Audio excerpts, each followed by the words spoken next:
हुए इतनी दूर से यात्रा करनी कितनी कठिन है, मगर कहीं न कहीं कोई न कोई तार जुड़ा हुआ है। कहां जुड़ा हुआ है, कब जुड़ा हुआ है, इस बात का आपको एहसास नहीं है और आपने कभी एहसास किया भी नहीं। आपने कभी अपने गुरु को पूछा ही नहीं, चाहे मैं गुरु हूं, चाहे आपका मन गुरु है, चाहे आपके अंदर बैठा हुआ कोई एक व्यक्तित्व गुरु है। कोई जरूर नहीं कि मैं सफेद कपड़ा पहने हुआ ही आपका गुरु हूं। मन की एक आह्लाद भी आपका गुरु है, प्रसन्नता है। कभी आपने उसको जगाया ही नहीं कि कितने वर्षों से आप मेरे जुड़े हुए, कितने जन्मों से जुड़े हुए। राधा ने कहा कि मैं आपसे निर्लज्ज होकर के और क्यों जुड़ी हूं। उनका राधा पहली बार नहीं जुड़ी हूं, इससे पहले 40 जीवन तुम्हारे मेरे साथ बीत चुके। अब तुम चाहोगे तो नहीं टूट सकोगी। ये लोग लज्जा समाज तो अपने आप में बहुत ऊंची चीज है। 4 दिन कहेंगे, 4 दिन प्रशंसा कर लेंगे। समाज क्या कर लेगा और समाज में क्या किया, मुझे समझ नहीं आया। क्या बदनामी कर दी, बदनामी से क्या हो जाता है और नाम से फिर क्या हो जाता है। समाज कभी आपको ऊंचा नहीं उठने देगा। समाज बंधन को कहते हैं, समाज मन को घायल करने की अवस्था को कहते हैं, समाज पग पग रुकावटों को कहते हैं। इसका मतलब ये नहीं कि आप निर्लज्ज हो जाएं, इसका मतलब ये भी नहीं कि आप भयभीत हो जाएं। जो कुछ करें बिल्कुल स्पष्ट व्यक्तित्व के साथ करें, चाहे बहादुर बने, ताकत के साथ प्रहार करें। इसलिए मैं सुबह के ब्रह्मपुरी की बात कर रहा था। वो अगर आपने इतनी सुंदर दीक्षा का प्रारंभ तो कर दिया, हम तो वंचित हो गए। मैं कहा वंचित नहीं हुए, ये तो अभी भी दीक्षा दे रहा हूं। शाम को आप में से जो लेना चाहे मैं आपको भी दूंगा। वंचित शब्द तो मेरे जीवन में शिष्यों के लिए आना भी नहीं चाहिए कि आप पीछे रह गए, ऐसा शब्द नहीं होता है।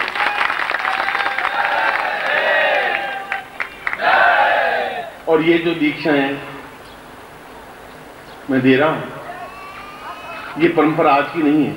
ये परंपरा पिछले 25,000 वर्षों की है, 50,000 वर्षों की है। आप इसको समझ नहीं पा रहे हैं और मैं बार बार कह रहा हूं, आप समझ नहीं पा रहे हैं।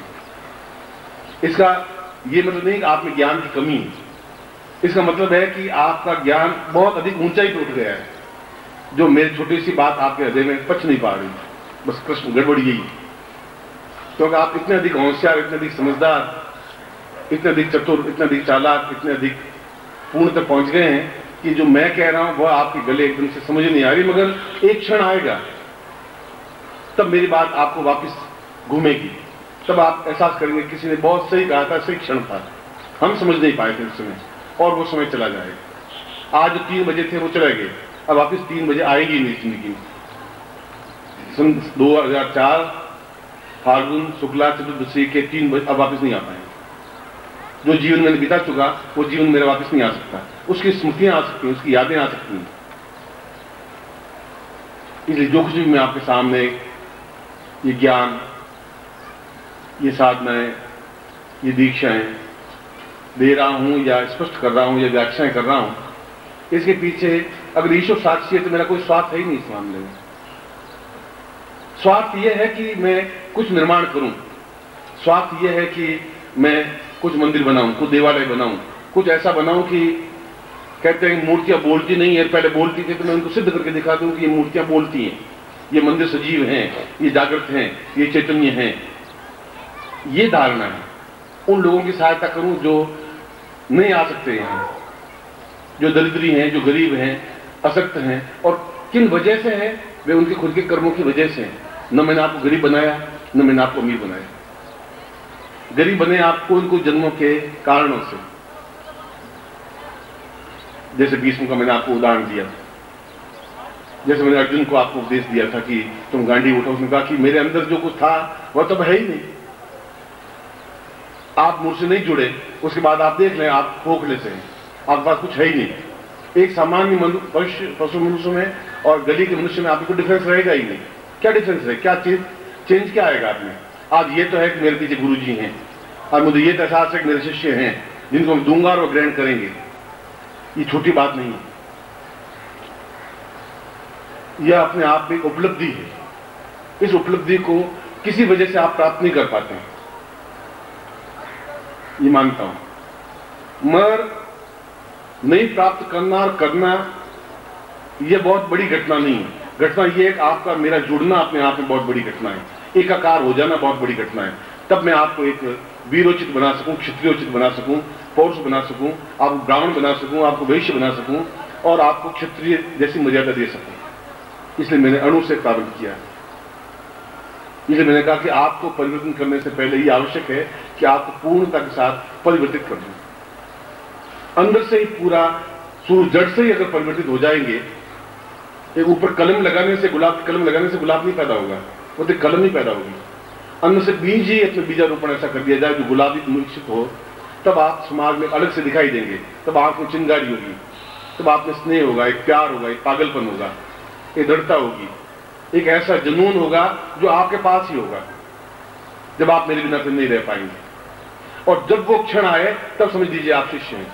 जब नहीं रह पाए तब आप समझ लीजिए तब आप शिष्य हैं। उससे पहले आप शिष्य नहीं है। उससे पहले केवल श्रोता है, जिज्ञासु हैं, जानना चाहते हैं। एक जिज्ञासु और शिष्य बनने में हजारों मील का डिफरेंस है और 1 इंच भर का डिफरेंस है। जब आंख में आंसू छलक जाए, जब एहसास हो कि मेरे अंदर कुछ घटना घटित हो रही है, अंदर जो कुछ घटित होगा वो अणु के परिवर्तन का होगा। मैं आज दीक्षा पहले देता हूं। ये अणु परिवर्तन प्रक्रिया, ये अपने आप में इस 2 दिनों में ही, होली जब जलेगी, होली जलने की क्रिया है। तो लकड़ियों को जलाने को होली नहीं कहते हैं। हमारे अंदर जितना भी दैन्य है, दुख है, दरिद्रता है, कई कई जन्मों के पाप है, वे सब जल जाए, समाप्त हो जाए, उस क्रिया को होली कहते हैं।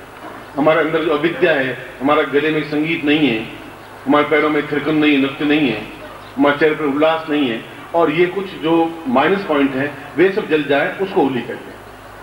इसलिए मैं जब बचपन में था तो मेरे पिता और मेरे दादा और ये बड़े बूढ़े बिल्कुल मस्ती के साथ नाचते हुए, गलियों में झूमते हुए ऐसे बोलते थे, जैसे मैं तो खुद सुन के हैरान हो जाता था कि क्या ऐसी गालियां भी बोली जाती हैं।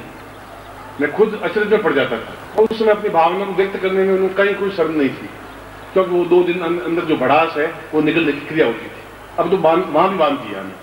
हम बोल नहीं सकते, होली के दिन गा नहीं सकते, होली के दिन ठाग नहीं कर सकते, सब जगह से बंधे हुए। और गुरु के पास होली के दिन भी बंधे हुए रहेंगे तो फिर मैं आपको बंधन दूंगा, उससे फायदा क्या? मैं तो मुक्त करना चाहता हूँ। मैं बताना चाहता हूँ निर्मुक्त बनिए, स्वच्छंद बनिए, मस्ती के साथ रहिए। जो क्षण आपके साथ मेरे साथ बीत जाए, न मालूम कब कितना कौन सा क्षण ऐसा हो जाए कि नहीं मिल पाए, ऐसा हो सकता है। सुबह मैंने उदाहरण दिया था कि कृष्ण ने कहा कि मैं जा रहा हूं, मतलब मेरे जितना काम था मैं कर चुका हूं, अब पूरा संसार को सुधारने का ठेका न कृष्ण ने लिया था, न सुधरा न सुधरेगा।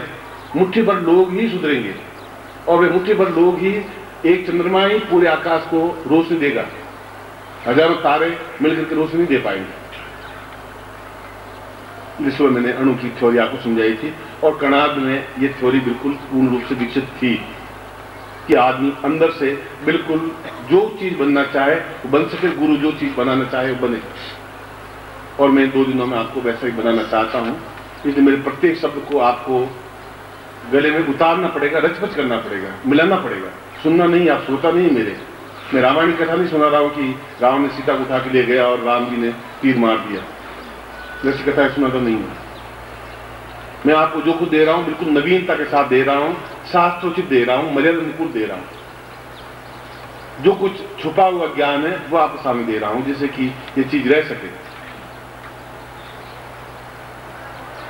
इसलिए इस दीक्षा को देने के बाद आप खुद अपने आप में परिवर्तन अनुभव करेंगे, एहसास करेंगे कि वास्तव में हम कुछ परिवर्तित हो रहे हैं, बहुत कुछ परिवर्तित हो रहे हैं। वह जो हमारे पास नहीं था वह हमें प्राप्त हो रहा है, वैसे ही चाहता हूं। टूटेंगे धीरे धीरे, बिखरते बिखरते बिखरते बिखरते जितने बच जाएंगे, और बढ़ ही रहे हैं, बचने का तो सवाल है ही नहीं।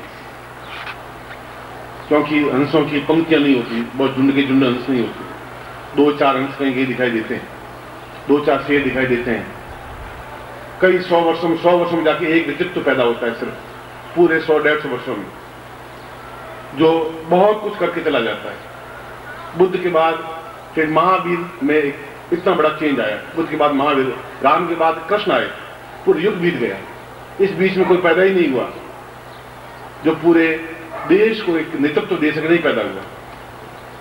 नेता एक अलग चीज है, वो तो आज है, आज प्रधानमंत्री, कल है ही नहीं।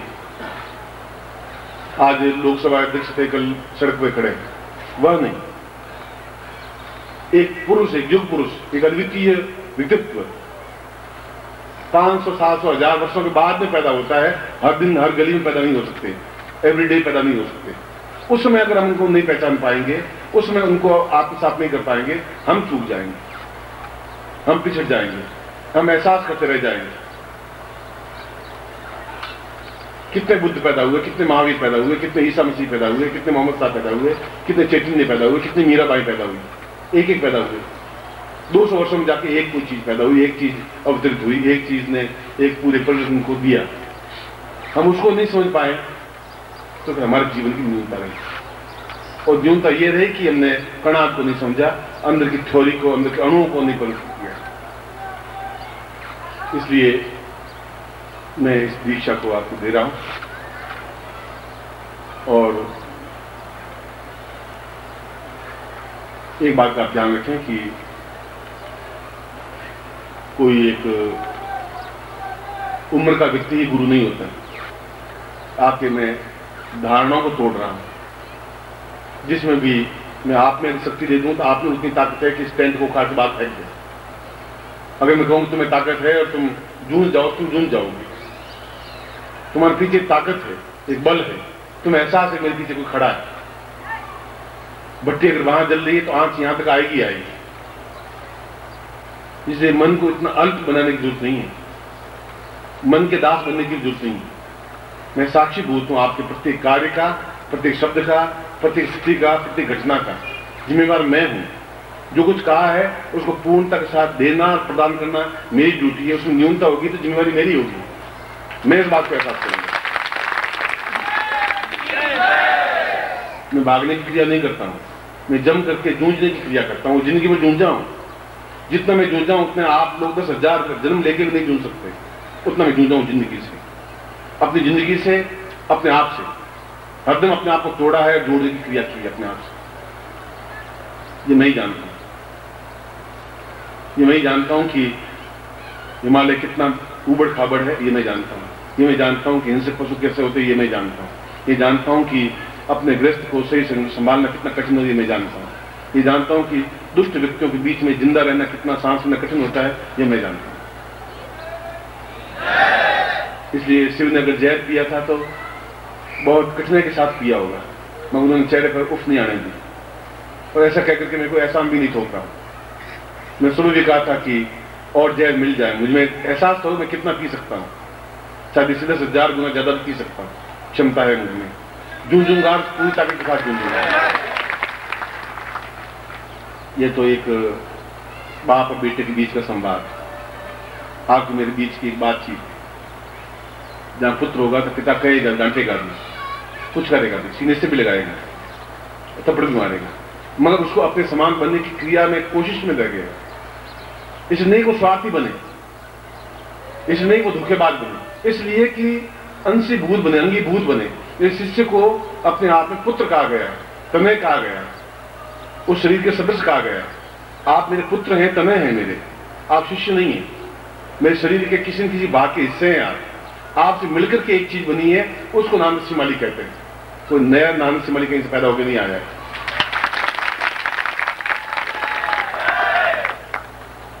मैं आपको सुबह पूर्ण अणु परिवर्तित देवत्व स्थापन दीक्षा के बारे में कहा था।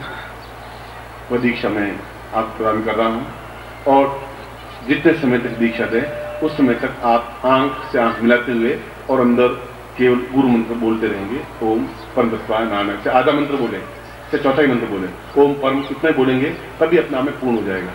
कोई जरूरी नहीं कि आपका ध्यान